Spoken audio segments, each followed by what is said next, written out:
ભુજવાસીઓ ભુજ દર્શન સરળતાથી કરી શકે તે માટે સ્વામિનારાયણ સંપ્રદાય મણિનગર સંસ્થાન દ્વારા નવી બસ ભુજ નગરપાલિકાને અર્પણ કરવામાં આવી હતી।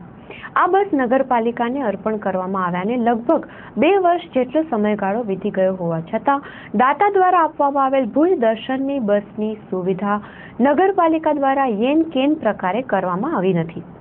આજે ટાઉન હોલમાં દાતા દ્વારા અર્પણ કરવામાં આવેલી આ નવી નક્કોર બસ કાટ ખાઈ રહી છે, જે માટે કોની જવાબદારી તે નક્કી કરવાનો સમય આવી ગયો છે। સૂત્રોએ જણાવ્યું હતું કે આરટીઓ કચેરીમાં પાસિંગમાં કોઈ ટેકનિકલ ખામીને કારણે આ બસનું આજ દિવસ સુધી પાસિંગ થઈ શક્યું નથી।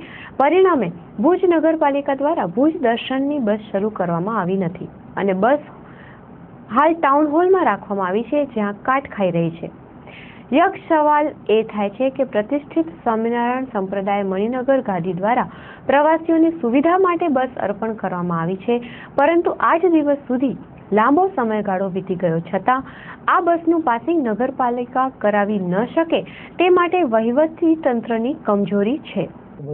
પ્રાથમિક રીતે જાણવા મળ્યું છે કે પાસિંગના અને એના કંઈક કારણોસર જે તે સમયથી પેન્ડિંગ છે। હમણાં જ હું મારા ધ્યાન ઉપર આવ્યું ચેક કરાવ્યું છે તેમાં શું છે એ જે કર્મચારી સંબંધિત સંભાળે છે આ 2-3 દિવસ માટે રજા ઉપર છે, તેની પાસે ડિટેલ્સ પેપર્સ લઈ જે કંઈ પણ આગળનું ક્લિયર કરાવવાનું હશે રિન્યુઅલ કરાવી અને એના પછી એમાં જે કાંઈ પ્રશ્નો હોય તે છોડાવી છે।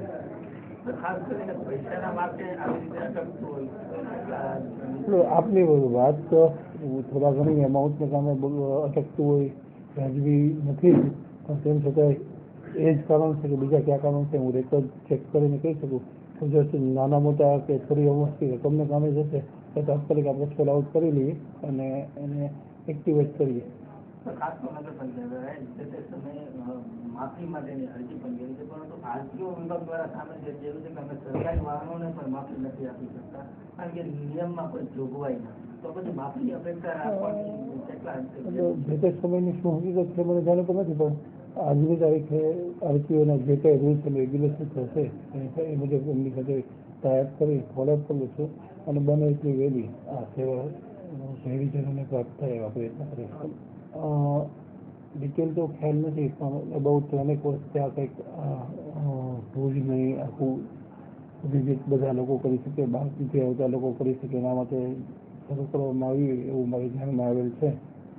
એટલે એ વસ્તુ છે, પણ ટૂંક સમયમાં આપણે પ્રયત્ન કરીએ કે શરૂ થાય અને એમાં કાંઈ વિઘ્ન હોય તો ટેકનિકલી શું છે શું નહીં હું ચેક કરું। ફાઇનાન્શિયલ પણ કાંઈ પણ હશે તો એ જો નાનું મોટું હશે તો અહીંથી જ કરી નાખશું।